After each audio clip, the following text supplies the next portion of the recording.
সালামু আলাইকুম। কোমর ব্যথা কি, কোমর ব্যথা কেন হয়, কোমর ব্যথার চিকিৎসা নিয়ে আজকে আলোচনা করতেছি।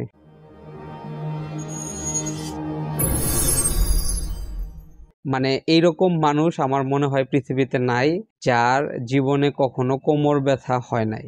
কোমর ব্যথাটা খুব কমন একটা রোগ। তো যেহেতু কমন একটা রোগ, এই রোগের চিকিৎসা তো কম বেশি সবাই করে।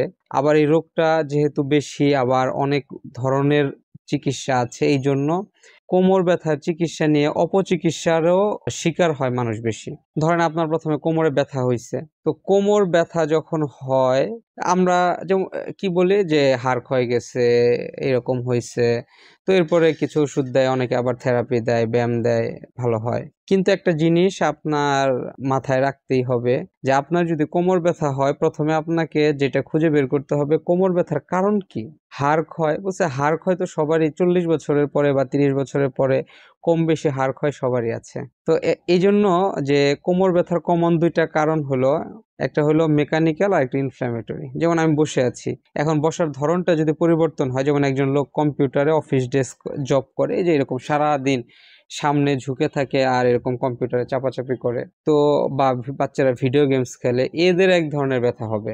এদেরকে যে ব্যথাটা হয় এটা হলো মেকানিক্যাল ব্যাক পেইন। তো এই এই যে যে রোগটা, এদের কিন্তু আপনি আবার এই যে একটু চিকিৎসা ওষুধ দিবেন, চিকিৎসা দিবেন, লাইফস্টাইল চেঞ্জ করতে পারবে বলবেন, এটা ভালো হয়ে যাবে। আবার এক ধরনের কোমর ব্যথা আছে যেটা হলো ইনফ্ল্যামেটরি আর্থ্রাইটিস, প্রদাহজনিত কোমর ব্যথা, যেমন অ্যাঙ্কাইলোজিং স্পন্ডাইলাইটিস, তারপরে আপনার আছে সোরিয়াটিক আর্থ্রাইটিস, রিঅ্যাক্টিভ আর্থ্রাইটিস।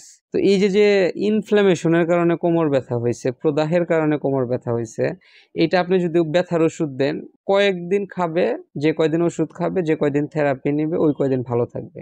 আর যখন ওষুধ বন্ধ করে দিবেন, থেরাপি বন্ধ করে দিবেন, আবার চলে আসবে। তো এই জন্য যদি প্রদাহজনিত কারণে কোমর ব্যথা হয়, তাহলে আপনাকে কিন্তু প্রদাহজনিত কারণে যে কোমর ব্যথা, ওই রোগটা ধরতে হবে, ওই রোগের চিকিৎসা করতে হবে, সাথে ব্যথার ওষুধ দিতে হবে, ব্যায়াম করতে হবে। তো এই জন্য যে কোমর ব্যথা হলে আমি যে জিনিসটা বেশি বলবো, আপনি কোমর ব্যথার কারণ নির্ধারণ করেন, এরপরে কোমর ব্যথার চিকিৎসা করেন। জীবনযাত্রার পরিবর্তন করার প্রয়োজন হলে জীবনযাত্রা পরিবর্তন করবেন, আর ওষুধ খাবেন, ব্যায়াম করবেন, থেরাপি নেবেন। তো সর্বোপরি যদি আপনারা এইভাবে চলতে থাকেন, তাহলে ইনশাল্লাহ কোমর ব্যথাটা ভালো হবে অথবা নিয়ন্ত্রণে থাকবে।